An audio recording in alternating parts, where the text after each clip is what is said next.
Hello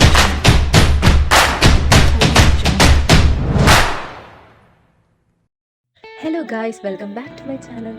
ഒരു കുട്ടി വ്ലോഗായിട്ട് ഞാൻ പിന്നെ വന്നിരിക്കും കേട്ടോ. അപ്പോൾ എൻ്റെ ചാനൽ ആദ്യമായിട്ട് കാണുന്നവരാണെങ്കിൽ ഒന്ന് സബ്സ്ക്രൈബ് ചെയ്ത് കൂടിക്കോണേ. അപ്പോൾ ഇന്ന് ഞാൻ കൊല്ലം വരെ ഒന്ന് പോവാണ്. അപ്പോൾ ചോദിക്കും, കൊല്ലത്തല്ലേ എൻ്റെ വീട്? കൊല്ലത്താണ്. നമ്മൾ സാധാരണ ടൗണിലേക്ക് പോകുന്നതിന് കൊല്ലത്ത് പോവുക എന്നാണ് ഈ നമ്മൾ മിക്കവരും അങ്ങനെയാണ് പറയാറുള്ളത്. എവിടെ പോവാ? കൊല്ലത്ത് പോവാ എന്ന് പറയും. അപ്പോൾ അതുപോലെ ഞാനൊക്കെ പറഞ്ഞു പോയതാം. നമ്മളിപ്പോൾ ഒന്ന് കൊല്ലം സിറ്റിയിൽ വരെ ഒന്ന് പോവാണ്. എന്തിനാന്ന് വെച്ചാൽ സിനെയൊക്കെ ഒന്ന് മീറ്റ് ചെയ്യാം എന്ന് വിചാരിച്ചു. അതിനകത്തൊരു ചെറിയൊരു വിശേഷം കൂടി ഉണ്ടെന്ന്. ഇന്ന് എൻ്റെ ഒരു ഫ്രണ്ടിൻ്റെ ബർത്ത്ഡേ ആണ്. അപ്പോൾ അതിന് വേണ്ടിയിട്ടാണ് രാവിലെ കുറ്റിയും പറിച്ച് പോകുന്നത്. രാവിലെ അല്ല, ഉച്ചയായി. രാവിലെ നല്ലൊരു ടാസ്ക് ഉണ്ടായിരുന്നു. അതിനുശേഷം ഉച്ചയായി ഞങ്ങൾ ഇറങ്ങിയിട്ട് എല്ലാവരും ഓരോരുത്തരും ഓരോ വഴിക്കായിട്ട് ഇങ്ങനെ നിൽക്കുകയാണ്. ഇതുവരെ ഇവിടെ ആരും എത്തിയിട്ടില്ല. ഇപ്പം തന്നെ ഓൾറെഡി ഒരു 12 മണി ഒക്കെ ആയിട്ടുണ്ട്. അങ്ങനെ ഞങ്ങളുടെ യാത്ര തുടരുകയാണ്. എങ്ങോട്ടേക്കാണ് പോകുന്നതെന്ന് വെച്ചാൽ നമ്മൾ കൊല്ലത്ത് ആശ്രാമത്തേക്കാണ് പോകുന്നത്. ആശ്രാമം മൈതാനം. ഞങ്ങൾ എല്ലാവരും അവിടെ വെച്ച് മീറ്റ് ചെയ്യുമെന്നാണ് പറഞ്ഞിരിക്കുന്നത്. ബർത്ത്ഡേ ഗേളും എൻ്റെ വേറൊരു ഫ്രണ്ടും കൂടി അമ്പലത്തിലേക്ക് പോയേക്കാണ്. അപ്പോൾ അവിടുന്ന് അവർ നേരെ മൈതാനത്തേക്ക് വരാമെന്നാണ് പറഞ്ഞിട്ടുള്ളത്. അപ്പോഴത്തേക്ക് എൻ്റെ വേറൊരു ഫ്രണ്ട് എത്തി. അപ്പോൾ അവളവിടെ ഓൾറെഡി ചിന്നക്കടയിൽ വെയിറ്റ് ചെയ്യുന്നുണ്ടായിരുന്നു. അമൃത എന്നാണ് അവളുടെ പേര്. അവൾ ഓൺ ടൈം കാരിയാണ് കേട്ടോ. അവൾ എപ്പോഴും നമ്മൾ എപ്പോൾ മീറ്റപ്പ് വെച്ചാൽ ഫസ്റ്റ് എത്തുന്നത് അവളായിരിക്കും. അവൾ ഭയങ്കര പങ്ക്ച്വലാണ്. ഞാൻ കുറച്ച് ബാക്കിലോട്ടാണ് ഇപ്പോൾ ആ കാര്യത്തിൽ. അങ്ങനെ ഞങ്ങൾ ചിന്നക്കട എത്തിയപ്പോഴത്തേക്കും, ചിന്നക്കടയല്ല, നമ്മുടെ കോൺവെൻറ്റ് ജംഗ്ഷൻ എത്തിയപ്പോൾ അവിടെ കുറേ കമ്മൽസൊക്കെ വിൽക്കുന്ന ഒരാളെ കണ്ടു. അങ്ങനെ നമ്മൾ കുറച്ച് കമ്മലൊക്കെ വാങ്ങി. എന്നിട്ട് ഞങ്ങൾ ചിന്നക്കടയിലേക്ക് നടന്നു. നമുക്ക് അങ്ങോട്ടേക്കാണല്ലോ പോകേണ്ടുള്ളത്. അപ്പോൾ ഞങ്ങളൊന്ന് കുറച്ച് ദൂരം നടന്നിട്ട് ഞങ്ങൾ അവിടെ നിന്ന് വണ്ടിയിൽ കയറിയിട്ട് ഞങ്ങൾ ആശ്രാമം മൈതാനത്തെത്തി ഗൈസ്. ഇതാണ് ആശ്രാമം മൈതാനം. നല്ല മഴയുണ്ടായിരുന്നു തലേ ദിവസം, അതുകൊണ്ട് ഇപ്പം ഇങ്ങനെയാണ് അവസ്ഥ. അങ്ങനെ ഞങ്ങൾ മൂന്നുപേരും ആശ്രാമം മൈതാനത്തെത്തി.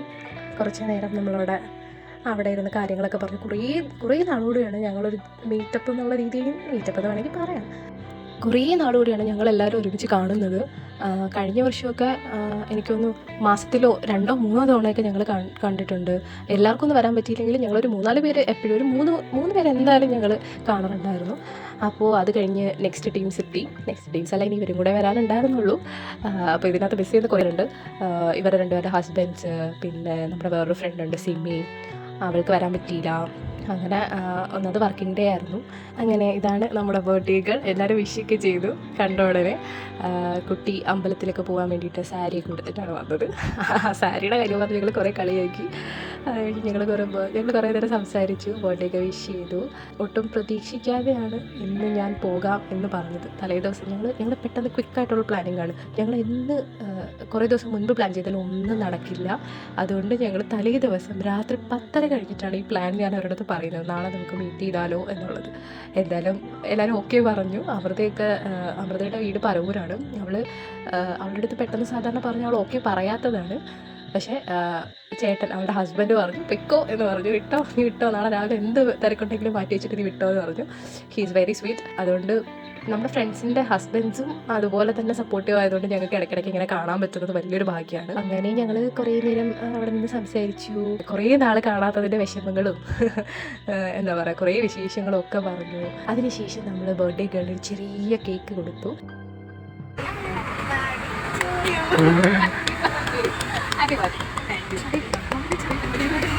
ആൾ ശരിക്കും ഇത് എക്സ്പെക്റ്റ് ചെയ്തിരുന്നില്ല. അങ്ങനെ ആകുമ്പോഴാണല്ലോ സർപ്രൈസ് ആവുന്നതല്ലേ. എന്തായാലും ഷീ വാസ് റിയലി സർപ്രൈസ്ഡ്.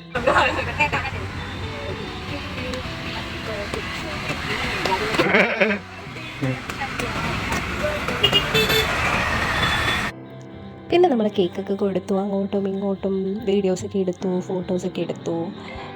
എന്താ പറയുക, കുറേ എൻജോയ് ചെയ്തു. നമ്മുടെ സമയം, നമുക്ക് കിട്ടിയ സമയം നമ്മൾ ഒരുപാട് എൻജോയ് ചെയ്തു. അതാണ് സത്യം.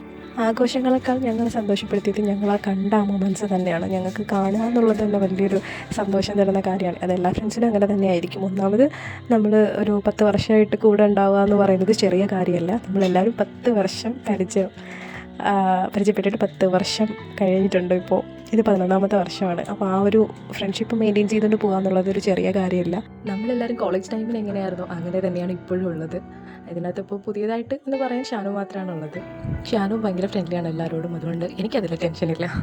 അങ്ങനെ കേക്ക് കഴിച്ചുകൊണ്ടിരുന്നപ്പോഴാണ് ഒരാൾ പെട്ടെന്ന് ആലോചിച്ചത് ആൾ ഷുഗർ കട്ടിലാണ്. ആഘോഷത്തിൻ്റെ ഇടയ്ക്ക് ഷുഗർ കട്ടാണെന്നുള്ള കാര്യം പുള്ളിക്കാരും മറന്നുപോയി. അപ്പോഴേക്കും ഒരാൾ കേക്ക് കൊടുക്കാൻ വേണ്ടിയൊക്കെ റെഡി ആയിട്ട് നിൽക്കായിരുന്നു. അപ്പോൾ ഞാൻ പറഞ്ഞു എന്തായാലും കഴിഞ്ഞു പോയി, അപ്പോൾ പിന്നെ കഴിച്ചാൽ. അതിനുശേഷം പിന്നെ ഫോട്ടോ എടുക്കാനുള്ള ഒരു പരിപാടിയിലായിരുന്നു.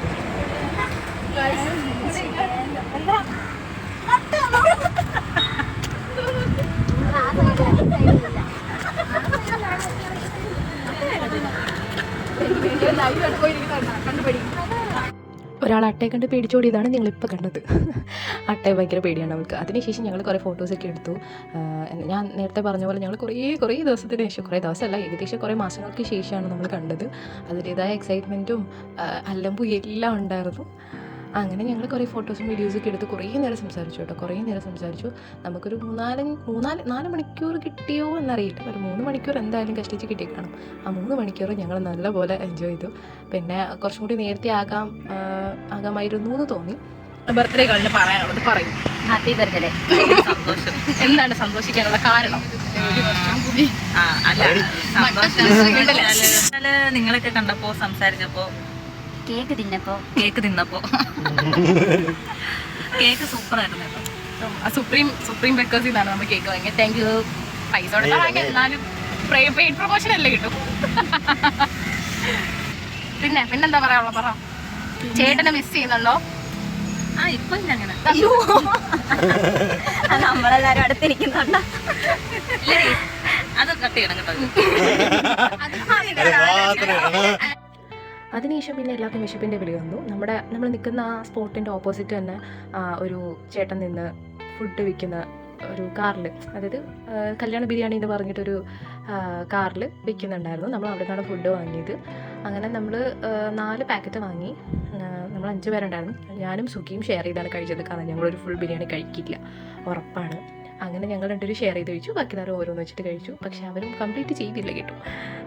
അങ്ങനെ ഞങ്ങൾ കഴിച്ച് കഴിഞ്ഞു. വയറ് ഫില്ലാക്കി. സത്യം പറഞ്ഞാൽ ബിരിയാണി കഴിച്ച് ഉറക്കം വരും. നിങ്ങൾക്ക് അറിയുന്ന ഉറക്കം വരാറുണ്ടോ ഗൈസ്? എനിക്ക് നല്ല ഉറക്കം വരാറുണ്ട്. പിന്നെ എല്ലാവരും കൂടി അങ്ങോട്ടും ഇങ്ങോട്ടും കൂടി കളിയാക്കലുകളും ബഹളങ്ങളും ഒക്കെ ആയിരുന്നു. അതിനുശേഷം നമ്മൾ 90s കിഡ്സ് രോദനങ്ങളായിരുന്നു പറഞ്ഞുകൊണ്ടിരുന്നത്. ഫുള്ള് കാലുവേദന, കൈവേദന, നടുവേദന, കുനിഞ്ഞിട്ട് പിന്നെ 1 മണിക്കൂർ, അങ്ങനെ പല കാര്യങ്ങൾ. ഞാൻ വിചാരിച്ചു എനിക്ക് മാത്രമേ ഉള്ളൂ എന്ന്. അല്ല, എല്ലാവർക്കും അത് തന്നെയാണ്. അപ്പോഴാണ് എനിക്കൊരു ആശ്വാസമായത്. ഇങ്ങനെ കൈമുട്ട് വേദന, കാൽമുട്ട് വേദന, നടുവേദനയൊക്കെ അനുഭവിക്കുന്ന 90s കിഡ്സ് ഉണ്ടെങ്കിൽ തീർച്ചയായിട്ടും താഴെ വന്ന് കമൻറ്റ് ചെയ്യണം കേട്ടോ. നമുക്ക് നോക്കാമല്ലോ എത്ര പേർക്ക് ഒരുപോലെ ഉണ്ടെന്ന്. നമ്മൾ മാത്രമല്ല, നമ്മളെ ഫ്രണ്ട്സും വയസ്സായിക്കൊണ്ടിരിക്കുകയാണെന്ന് അവരും തിരിച്ചറിയുമ്പോൾ നമുക്കുണ്ടാകുന്ന സന്തോഷവും മൈ ഗോഡ്, അത് പറഞ്ഞറിയിക്കാൻ പറ്റില്ല. ആ ഒരു എക്സൈറ്റ്മെൻറ്റിലായിരുന്നു ഞങ്ങളെല്ലാവരും തന്നെ. അങ്ങനെ കുറേ സത്യം പറഞ്ഞാൽ സംസാരിച്ചിരുന്ന സമയം പോയതേ അറിയില്ല. ഞങ്ങൾ ഭയങ്കരമായിട്ട് എൻജോയ് ചെയ്താണ് അന്നത്തെ ദിവസം അവിടെ നിന്ന് പിരിഞ്ഞത്. എനിക്ക് പനി പിടിച്ചിരിക്കുന്നുണ്ട്, ചെറിയൊരു അസ്വസ്ഥതയുണ്ട്. അതാണ് സൗണ്ട് ഇങ്ങനെ ഇരിക്കുന്നത്. എല്ലാവരും ഒന്ന് അഡ്ജസ്റ്റ് കരും. പിന്നെ ഒരു കാര്യം കൂടി പറഞ്ഞോട്ടെ, നിങ്ങളുടെ സപ്പോർട്ട് എനിക്ക് വളരെ ആവശ്യമാണ്. So please subscribe my channel. Please do share, subscribe and like my channel. എല്ലാവരും എന്നെ സപ്പോർട്ട് ചെയ്യണം കേട്ടോ. നിങ്ങളുടെ സപ്പോർട്ടില്ലാതെ നമുക്ക് മുന്നോട്ട് പോകാൻ പറ്റില്ല.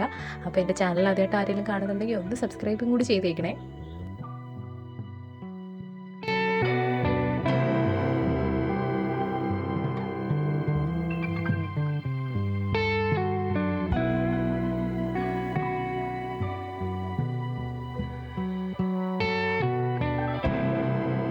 പിന്നെ നമ്മൾ ബർത്ത്ഡേ ഗേളിന് കേക്ക് മാത്രമല്ലേ കൊടുത്തുള്ളൂ. അപ്പോൾ നമുക്ക് എന്തെങ്കിലും കൊടുക്കണ്ടേ. നമ്മൾ ജസ്റ്റ് ഒരു ചെറിയൊരു ഗിഫ്റ്റ് വാങ്ങിച്ചിട്ടുണ്ടായിരുന്നു നമ്മൾ 3 പേരോടെ ചേർന്നിട്ട്. അപ്പോൾ അത് കൊടുക്കാനുള്ള തന്ത്രപ്പാടാണ് നിങ്ങളിപ്പോൾ കണ്ടുകൊണ്ടിരിക്കുന്നത്. അങ്ങനെ ഞങ്ങൾ കൊടുത്തു. അതൊരു കുഞ്ഞു ബാഗായിരുന്നു. അപ്പോൾ ആളുടെ ഡയലോഗ്, അയ്യോ എനിക്കതൊന്നും വേണ്ടായിരുന്നില്ല, നിങ്ങൾ എന്തിനാണ് ഇത്രയും കഷ്ടപ്പെട്ടത് എന്തൊക്കെ പറഞ്ഞിട്ട് ഭയങ്കര സെൻറ്റിയായി. അപ്പോൾ ഞാൻ പറഞ്ഞു എനിക്ക് വേണ്ട, അതിങ്ങ് തന്നേക്കും. ഞങ്ങൾ 3 പേരും 3 സാധനങ്ങൾ പാർട്സായിട്ട് എടുത്തിട്ട് ഞാൻ പറഞ്ഞു ഒരു വിക്സ് മിഠായി വാങ്ങിത്തരാമെന്ന് പറഞ്ഞു. ഭയങ്കര സെൻറ്റിയായിരുന്നു സത്യം പറഞ്ഞാൽ. ആൾക്ക് കരയണം എന്നുണ്ട്, പക്ഷെ പിടിച്ചു നിന്നു. എന്താ പറയുക, ഞങ്ങൾ വിചാരിച്ചതിലപ്പുറം ആൾക്ക് ഹാപ്പി ആയിരുന്നു. അത് കണ്ടപ്പോൾ ഞങ്ങൾ അതിനെക്കാട്ടി ഹാപ്പിയായി. നമ്മൾ കാരണം മറ്റുള്ളവർ സന്തോഷിക്കുക എന്ന് പറയുന്നത് ഒരു ചെറിയ കാര്യമല്ല അല്ലേ. എന്തായാലും നമ്മൾ വാങ്ങിക്കൊടുത്ത ഗിഫ്റ്റൊക്കെ ആൾക്ക് ഇഷ്ടപ്പെട്ടു. ഭയങ്കര സന്തോഷമായിട്ടാണ് ആളിരുന്നത്. ഞാൻ ചോദിച്ചു ഇഷ്ടപ്പെട്ടോ, പെട്ടെന്ന് തട്ടിക്കൂട്ടിയൊരു സെറ്റപ്പ് ആയിരുന്നതുകൊണ്ട് കാര്യമായിട്ടൊന്നും ചെയ്യാൻ പറ്റിയില്ല എന്ന് പറഞ്ഞു. അപ്പോൾ പറഞ്ഞാൽ ഇത് പ്രതീക്ഷിച്ചതേ അല്ല ആൾ, ജസ്റ്റ് ഒരു മിഠായി തന്നാൽ പോലും അത്രയ്ക്കും സന്തോഷമാവുമായിരുന്നു എന്ന് പറഞ്ഞു. എന്തായാലും ഇത്രയൊക്കെ ചെയ്യാൻ പറ്റിയതിൽ ഞങ്ങൾ ഭയങ്കര ഹാപ്പിയാണ്. ബർത്ത്ഡേ ഗേൾ ഹാപ്പിയാണോ? ഹാപ്പിയാണോ? വളരെ ഇതിന്റെ ഈ അകത്തിരിക്കുന്ന സാധനമൊക്കെ എടുത്ത് കളഞ്ഞു. സക്സസ് ആയി, സർപ്രൈസ് എല്ലാം സക്സസ് ആയി. അവിടുത്തെ ഹോൾ വിട്ടത്. അങ്ങനെ നമുക്ക് പോകാനുള്ള സമയമായി ഗൈസ്. ഓരോരുത്തരായിട്ട് പൊഴിഞ്ഞു പോകാൻ തുടങ്ങി. അമൃതയ്ക്ക് അവിടെ നിന്ന് ഒരു ഡയറക്ടർ ബസ് ഉണ്ടായിരുന്നു, അതുകൊണ്ട് അവൾ നേരത്തെ ഇറങ്ങി. അതിനുശേഷം പിന്നെ ശരണേച്ചി സുഖി ഇറങ്ങി. അടുത്തത് പെട്ടെന്ന് സെറ്റാക്കണമെന്നാണ് എല്ലാവരുടെയും ഓർഡർ. ഞാനാണ് കേട്ടോ നമ്മുടെ ഗ്രൂപ്പിലെ ഓർഗനൈസർ. എല്ലാവരും അടുത്ത തവണ കാണാമെന്നുള്ള ശുഭപ്രതീക്ഷയോടുകൂടി ഒരുപാട് നല്ല ഓർമ്മകളുമായിട്ട് തൽക്കാലം tata bye bye see you പറഞ്ഞിറങ്ങി. നമ്മൾ ഇനിയും വരും. അപ്പോൾ അടുത്ത വീഡിയോയിൽ കാണാം. ബൈ.